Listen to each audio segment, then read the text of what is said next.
P T I को level playing field न मिलने से इंतखाबात मुतनाज़ हो जाएंगे। पी टी आई जीते या हारे, सियासी अदम इस्तेहकाम बदतर होने का खदशा। पी टी आई वालों के लिए सबसे बेहतरीन ऑप्शन क्या?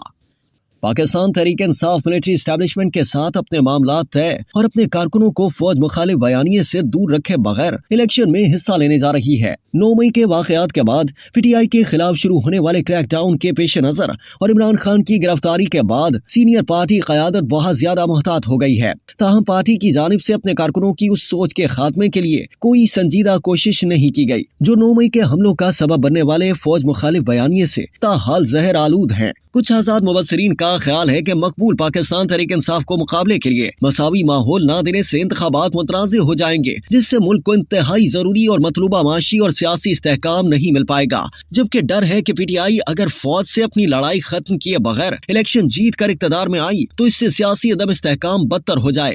पीटीआई के मौजूदा चेयरमैन बैरिस्टर गौहर अली खान ने यकीन दहानी कराई है कि अगर पीटीआई इक़्तिदार में आ गई तो वो किसी रियासती इदारे के साथ लड़ाई नहीं करेगी। मौजूदा पीटीआई की कोर कमेटी ने भी हाल ही में ऐसे वीलॉगर्स और सोशल मीडिया कारकुनों से फासला इख्तियार कर लिया है जो रियासती इदारों के खिलाफ मुहिम चला रहे हैं। ताहम अमरीका में मुकीम एक वीलॉगर जो इमरान खान की हुकूमत के दौरान उनसे बहुत कुर्बत रखते थे, उनको पीटीआई ने अपने हालिया ऑनलाइन जलसे में खिताब का मौका दिया था। इसी तरह पीटीआई और इसकी कोर कमेटी ने उस वीलॉगर के खिलाफ भी कोई एक्शन न लिया जिसने आर्मी चीफ और DGISI के हालिया दौरे अमरीका के मौके पर पाक फौज और उसके सीनियर कमांडरों के खिलाफ जहर अफशानी की। ये वीलॉगर इमरान खान का दोस्त होने के साथ अमेरिका में मुकीम गुलकार और वाशिंगटन में पीटीआई के सरगर्म कारकुन भी है। पीटीआई और इसकी कोर कमेटी ने 9 मई के हमलों में बराह रास्त मुलव्विस अफराद को इलेक्शन टिकट देने के हवाले से भी कोई पाबंदी आयद नहीं की।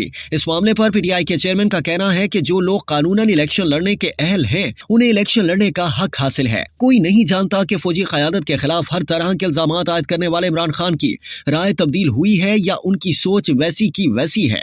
इमरान खान ने अप्रैल 2022 में अपनी हुकूमत को हटाए जाने के हवाले से साबिक आर्मी चीफ पर अमरीकी साजिश का हैंडलर होने का इल्जाम आयद किया था। उन्होंने कुछ अहम जर्नेलों बशमूल DGISI पर भी अपने कत्ल की मंसूबाबंदी करने का इल्जाम आयद किया था। फौजी तंसीबात पर 9 मई के हमलों के बाद इमरान खान ने मौजूदा आर्मी चीफ पर जाती अन्नाद, इख्तिदार में वापसी का रास्ता रोकने और गिरफ्तारी के साथ पीटीआई के खिलाफ क्रैकडाउन कराने का इल्जाम आयद किया था। इमरान खान ने 9 मई के वाकयात के कई दिन बाद नीम दिली से उस दिन होने वाले हमलों की मजम्मत की और बाद में उन हमलों को पीटीआई के खिलाफ ही साजिश करार दे दिया। इमरान खान के फौजी क़यादत के खिलाफ बयानिए ने पार्टी कारकुनों और पार्टी के सोशल मीडिया से जुड़े लोगों के जहनों को जहर आलूद किया। पार्टी के कारकुनों ने सोशल मीडिया पर फौज, शोहदा और सीनियर कमांडरों के खिलाफ मुहिम्मात चलाई। दूसरी जानिब फौज की आला क़यादत, फॉर्मेशन कमांडर्स कॉन्फ्रेंस और कोर कमांडर्स ने 9 मई के हमलों के बाद पहले ही कह दिया था कि फौजी तंसीबात पर हमलों में मुलव्विस अफराद के ट्रायल के हवाले से कोई समझौता न करने पर फौज पुरअज़्म है और उन अफराद के खिलाफ आर्मी एक्ट और ऑफिशियल सीक्रेट एक्ट के तहत कार्रवाई होगी। इसी तरह ये भी कहा गया था कि कसूरवार अफराद का बदनुमा चेहरा छुपाने के लिए चलाई जाने वाली कोई मुहिम प्रोपेगेंडा हुकूक इंसानी की खिलाफ वर्जी की कोई मुहिम को सजा से नहीं बचा सकती। फॉर्मेशन कमांडर कॉन्फ्रेंस के बाद जारी करदा ISPR प्रेस रिलीज में खबरदार किया गया था कि मुजरिमों और इश्तियाल अंगेजों की कानूनी आजमाइशें शुरू हो चुकी हैं। अब वक्त आ गया है कि रियासती और रियासती इदारों के खिलाफ मुल्क में इंतशार फैलाने वालों और उनके मजमूम मकासद के लिए चलाई जाने वाली नफरत अंगेज और सियासी सतह पर शुरू की गई बगावत के मंसूबा साजों और मास्टर माइंडों के गिर्द भी कानून की गिरफ्त को सख्त किया जाए। इस पस मंजर के साथ पीटीआई की क़यादत को फौज के साथ अपना तनाज़ा तय करने के लिए एतमाद साजी का हर मुमकिन इक़दाम करने का मौका मिला। पीटीआई वालों के लिए सबसे बेहतरीन दस्तयाब ऑप्शन बगैर किसी अगर मगर के 9 मई के हमलों की मजम्मत करना, हमला आवरों से दूरी इख्तियार करना और कारकुनों सोशल मीडिया टीम के जरिए चलाई जाने वाली फौज मुखालिफ बयानिए की सख्ती से मुखालफत करना था। लेकिन ऐसा कुछ नहीं किया गया, जिससे पीटीआई की इलेक्शन की कामयाबी की सूरत में सियासी अदम इस्तेहकाम के खदशात बढ़ जाएंगे।